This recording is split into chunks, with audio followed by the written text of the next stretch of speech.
ఇప్పుడు ఢిల్లీకి హరీష్ రావు పోయినా హరీష్ రావుకు వినేటట్టు ఉంటుందా కమిషన్? కోర్టులు కానీ కమిషన్లు కానీ హరీష్ రావుకి వినేటట్టుంటే ఇంకెవరికో వినేటట్టుంటే ఈ జడ్జిలు ఎందుకు, వీళ్ళకు ఆ పేరు ఎందుకు? అందుకనే ఈ అపోహలు మాత్రమే ఇవన్నీ. ఇట్లాంటి అపోహలకు లోను కావద్దు. హరీష్ రావు ఇన్ఫ్లుయెన్స్ ఉంటే ఉండొచ్చు. హరీష్ రావు లోపం చేస్తే తప్పకుండా తప్పు చేస్తే అనుభవిస్తాడు. హరీష్ రావు అయినా కేసీఆర్ అయినా ఇప్పుడు పరిపాలించే రేవంత్ రెడ్డి అయినా ఎవ్వరు కూడా పొరపాటు చేసి తప్పించుకుంటాం అనేది అబద్ధము. పొరపాటు అనేది చెయ్యనే కూడదు, చేస్తే తప్పదు. 1,00,000 కోట్ల అవినీతి జరిగిందని రేవంత్ రెడ్డి మాట్లాడారు. దానిపైన 15 నెలలుగా కమిషన్ వ్యవహరించింది. దానిపైన పూర్తి వివరాలు అసలు పెట్టుబడి ఎంత? 1,00,000 కోట్లు అంటారు. 90 కోట్లకేమో 90 కోట్లు 95 కోట్లు అంటారు. 1,00,000 కోట్ల అవినీతి జరిగినాక పనేం జరిగినట్టు?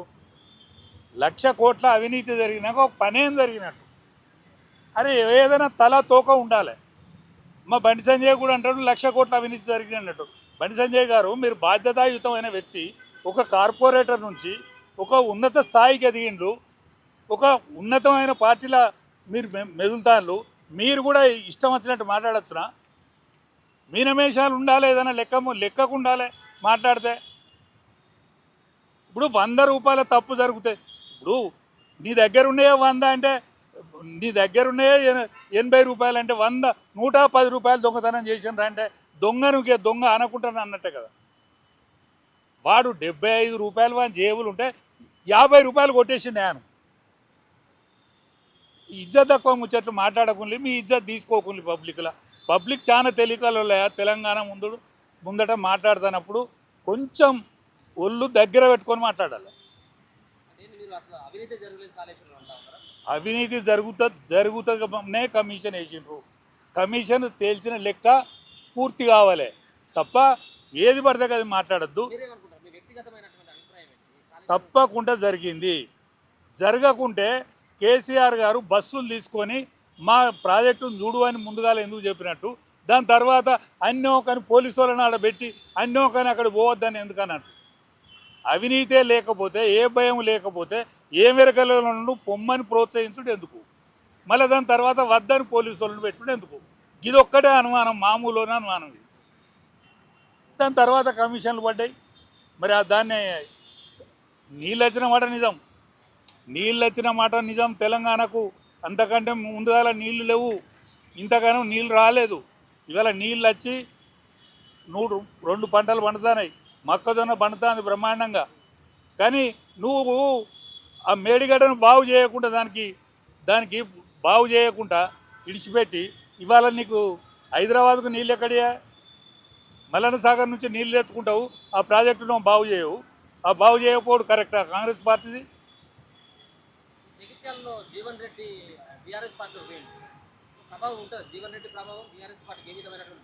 ఒక్కటేనే, జీవన్ రెడ్డిని జీవితంలో కాంగ్రెస్ పార్టీ పోగొట్టుకోదు.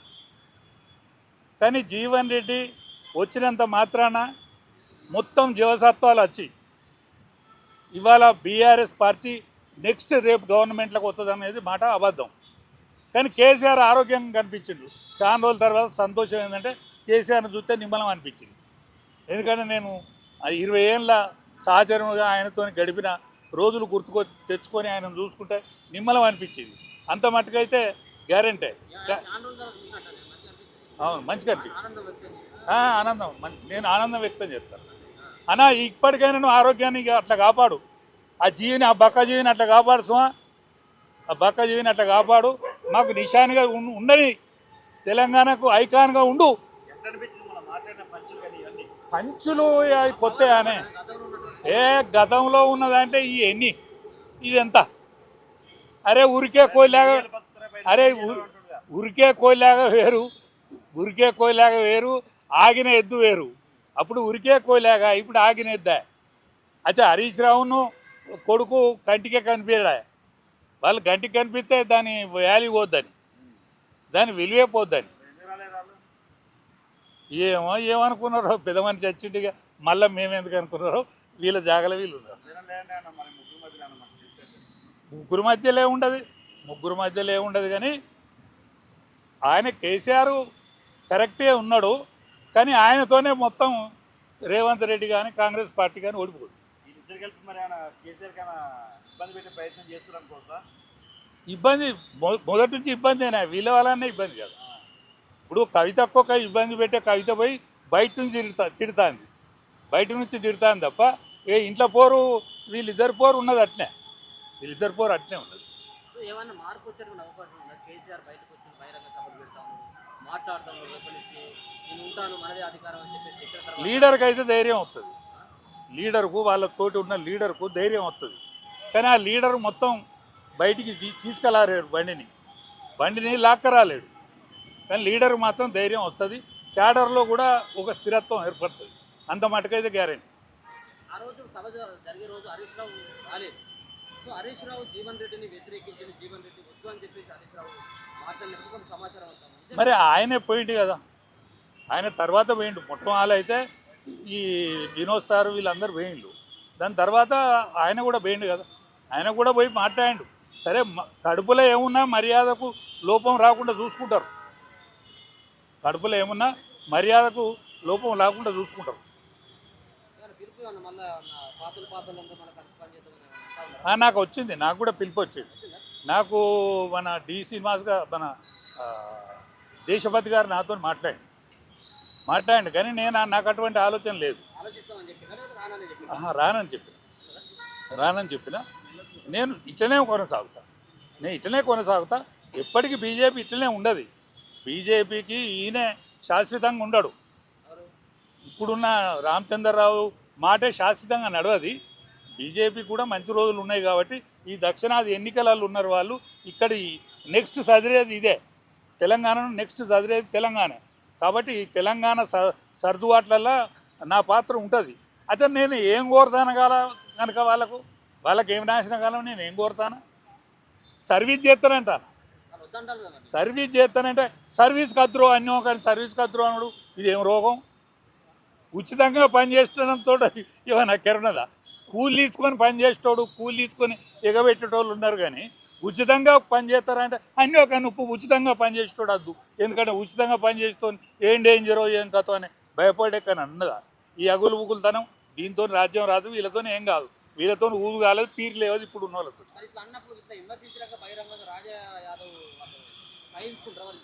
అరే జీర్ణించుకోవాలనే. ఇప్పుడు నరేంద్ర మోడీ ఇలాంటి నిస్వార్థపరుణ్ణి కూడా విమర్శిస్తే జీర్ణించుకుంటా అంటే అదే రాహుల్ ఖాన్ దగ్గర పోయి మందలిస్తాండే, మాట్లాడుతాండే, ముచ్చట పెడతాండే, అంతకంటే ఇంకేం కావాలి? మీరు ఆ నాయకత్వంలో పనిచేసేటువంటి అవకాశం దొరికింది కదా, మీకేం రోగం అని ఆయనను చూసుకొని నిమ్మలం చేసుకోవాలి. ఇవాళ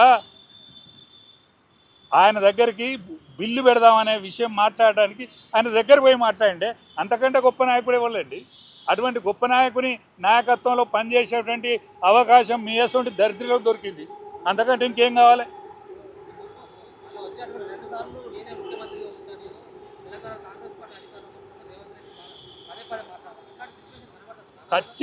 ఖచ్చితంగా ఉంటాడు. వీళ్ళ అంతర్గత కలహాలతోటి బీజేపీ ఇట్లనే ఉంటే, టీఆర్ఎస్ ఇంటి పోరుతోనే అట్లనే ఉంటే, ఈ రెండు పార్టీలు కలవకపోతే రేవంత్ రెడ్డి బ్రహ్మాండంగా వాళ్ళు ఎద్దునెక్కి రాజ్యం వేలేటట్టున్నది. తప్పకుండా కలవాల్సిన ఆవశ్యకత చరిత్ర నిర్మాణంలో కలిసి ఉన్నది.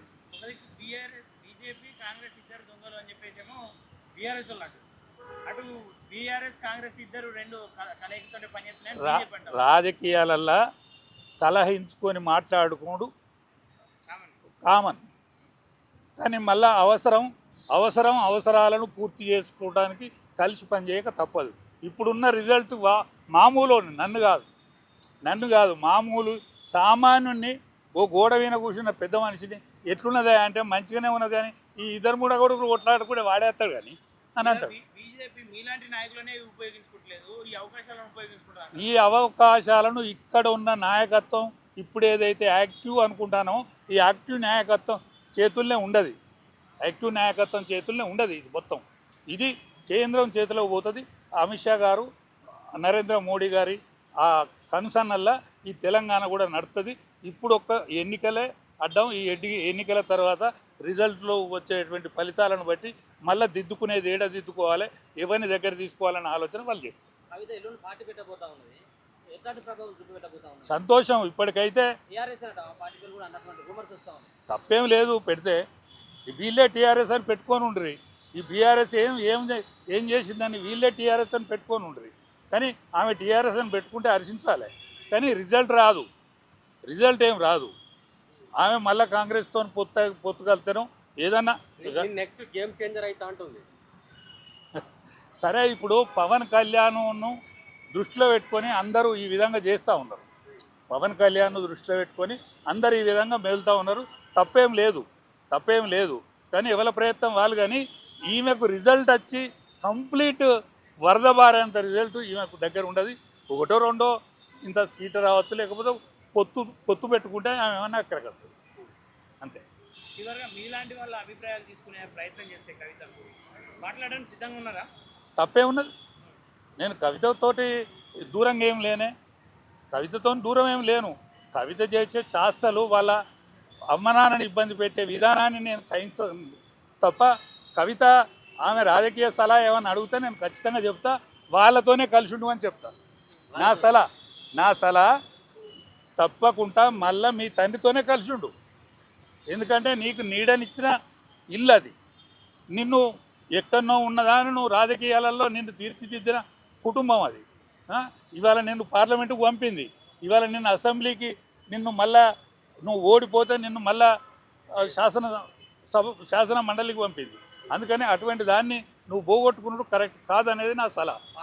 పార్లమెంట్లో బీజేపీ ఎంపీ తేజస్వి సూర్య తెలంగాణ గురించి కొంచెం అనుచిత వ్యాఖ్యలు మాట్లాడిండు. ఆంధ్రప్రదేశ్ తెలంగాణ విభజన ఇండియా పాకిస్తాన్ విభజనతో పోల్చాడు. అది అందరూ అన్ని వేళలా కరెక్ట్గా మాట్లాడతారని నేను అనుకోను.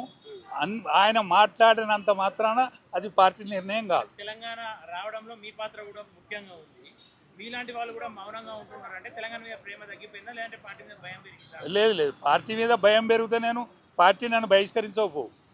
పార్టీ మీద నాకు భయం పెరిగితే పార్టీ నన్ను బహిష్కరించకపోవు. వాళ్ళని సర్దుకోమని మాట్లాడే దాంట్లో నేను ముందట ఉంటాను. తేజస్వి యాదవ్ కూడా అట్లా మాట్లాడద్దు, అట్లా మాట్లాడు కరెక్ట్ కాదు. ఆనాడు సుష్మా స్వరాజ్ మాట్లాడిన రికార్డు చూడు. ఆమె శిరోముండనం చేసుకొని నేను తెలంగాణ పార్లమెంట్ ముందట బైఠాయిస్తాను అంటేనే భయపడి సోనియా గాంధీ బిల్లు పెట్టింది. కానీ ఆమె గద్దించకపోతే బిల్లు వచ్చేది కాదు. కానీ ఈ మా మూర్ఖులు వాడుకుంటలేరు. సుష్మా స్వరాజ్ యొక్క సర్వీస్ను మా మూర్ఖులు వాడుకుంటలేరు పార్టీ కోసం. అందుకని ఆమె సుష్మా స్వరాజ్ ఫోటో పెట్టనుండే, ఇక్కడ ట్యాంక్ బండి మీద పెట్టాల్సిన అవసరం ఉండే. సమర్థిస్తున్నారు బీజేపీ ఎంపీలు, మన తెలంగాణ ఎంపీలు ఈ వ్యాఖ్యలను సమర్థించరు. మరి ఎదురుగా పోకపోవచ్చు, కానీ సమర్థిస్తే వీళ్ళది కూడా కరెక్ట్ కాదు. సమర్థిస్తారని నేను అనుకుంటలేను, సమర్థించరు కూడా. చివరిగా తెలంగాణ రాజకీయాలపైన ఏం చెప్పదలుచుకోరు, ఎట్లా ఉండబోతోంది ఫ్యూచర్లో? ఒకవైపేమో కాంగ్రెస్ గెలిచి ఇన్నేళ్ళు అవుతుంది, ఇల్లు ఊళ్ళు ఓట్టుకుంటా బుల్డోజర్ పాలన చేస్తాం. కాంగ్రెస్కు 5 పైసల పలుకుబడి లేదు. విధి లేని పరిస్థితుల్లో రిజల్ట్ వస్తుంది. గెలిచినోడు నా ఓడే అంటాడు సర్పంచ్. ఇప్పుడు ఎంపీటీసీలు జెడ్పీటీసీలు అయితే ఇంకా కాలే. పురపాలక సంఘంలో 48% వచ్చిన నాయకత్వం వెనుకబడ్డది, 38% వచ్చినోడు రాజ్యం చేస్తాడు.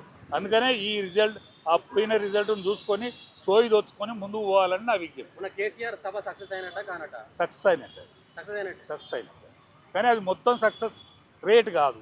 ఇక రాజ్యం వచ్చేంత సక్సెస్ రేట్ కాదు అది. కానీ ఆ మీటింగ్ మట్టుకు సక్సెస్ అయింది. జీవన్ రెడ్డిని కాంగ్రెస్ పార్టీ పోగొట్టుకోడు, కాంగ్రెస్ పార్టీకి లాస్. అటువంటి నాయకుడిని పోగొట్టుకోకపోనుండే. ఆయన కూడా పాపం ఆయన పిల్లల కోసం ఆయన పార్టీకి నుంచి పోయిండు, కానీ ఆయన తల్లడించుకుంటూనే పోయిండు. ఆయన ప్రాణం అంతా కాంగ్రెస్ పార్టీ మీద తల్లడిచ్చింది. ఏకైక నాయకుడు ఎవరు ఉన్నా లేకున్నా ఇవాళ రేవంత్ రెడ్డి ఎవరు, ఆయన తెలుగుదేశం పార్టీ. కానీ జీవన్ ఎవరినైనా బాధ పెట్టిన ఇప్పటి వరకు బాధపడుకుంటా పోయినోడు బాగుపడకపోవచ్చు కానీ బాధపడుకుంటా పోయినోని బాధ మాత్రం వృధా పోదు.